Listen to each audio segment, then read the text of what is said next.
Alors la loi impose des collèges nationaux professionnels par spécialité. Qu'en est-il de la rhumatologie? Est-ce que vous avez attendu ou devancé la loi? Alors comme toujours, la rhumatologie, qui est une spécialité en avance, n'a pas attendu la loi.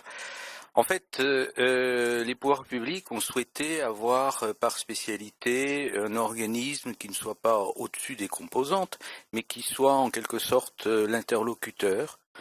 À la fois, cela est arrivé après les problèmes de conflit d'intérêts, tout ce que on a vécu dans le monde professionnel et avec la mise en place de la démarche qualité.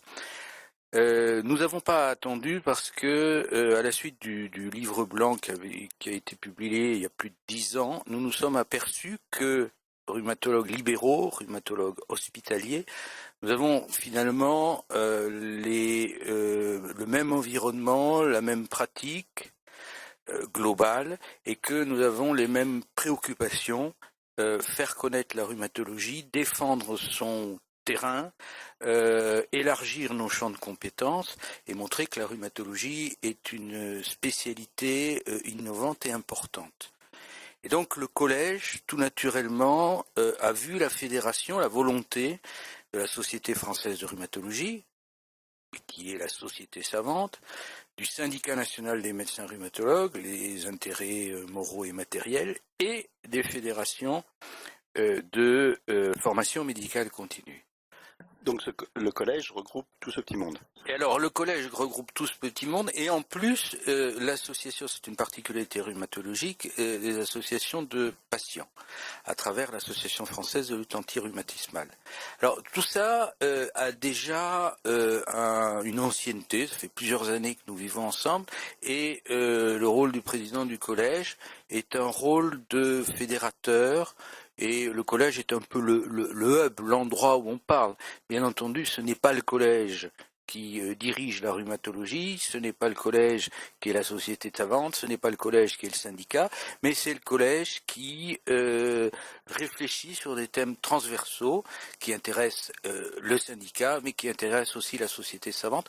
Et je sais que actuellement, les sollicitations d'expertise sur l'organisation professionnelle, et qui nous viennent de la Haute Autorité de Santé ou qui nous viennent du gouvernement, tombent, comme j'ai l'habitude de lire, comme à Gravelotte, c'est-à-dire tous les 15 jours, sans crier gare. Et donc il faut bien qu'il y ait un lieu, une tour de contrôle, mais contrôle pas au sens des instances, mais au sens de répartir.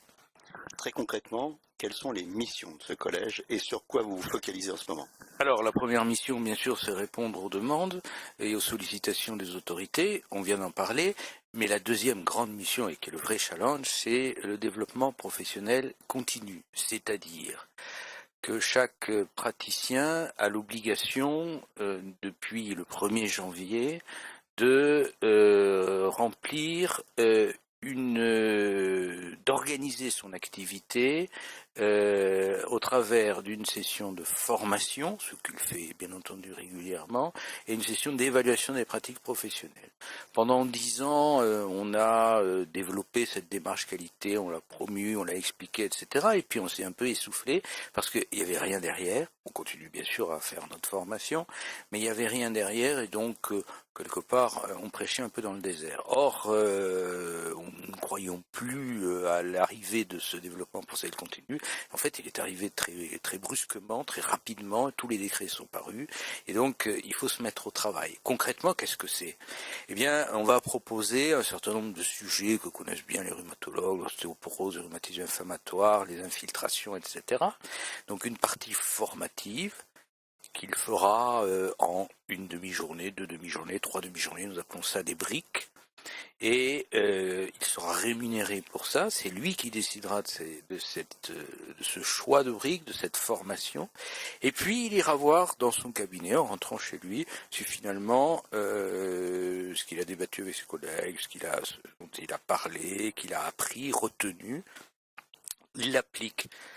Le principe de la démarche qualité, je voudrais terminer là-dessus, c'est quelque chose de tout à fait simple, c'est de mesurer le décalage entre ce que l'on apprend, ce qu'on nous dit, et puis ce que l'on fait vraiment. Et l'expérience que nous avons eue depuis 10 ans de la démarche qualité, c'est de critiquer au sens professionnel du terme, les recommandations qui quelquefois nous apparaissent très universitaires ou très académiques ou très administratives. Eh bien, nous, professionnels, c'est nous qui, in fine, il ne faut jamais l'oublier, avons le stylo dans la main et donc faisons l'ordonnance. Eh bien, c'est à nous de décider ce qui est bon pour notre patient en toute connaissance des recommandations, mais avec la lucidité et le recul du professionnel qui pratique. La démarche qualité, c'est exactement ça, c'est reconquérir l'espace décisionnel et la fierté de faire notre métier. Et c'est, j'espère, l'objectif du collège. En tout cas, mes collègues du bureau sont pleinement investis là-dedans. Eh bien, c'est sur ce message fort qu'on conclut. Je vous remercie beaucoup. Merci.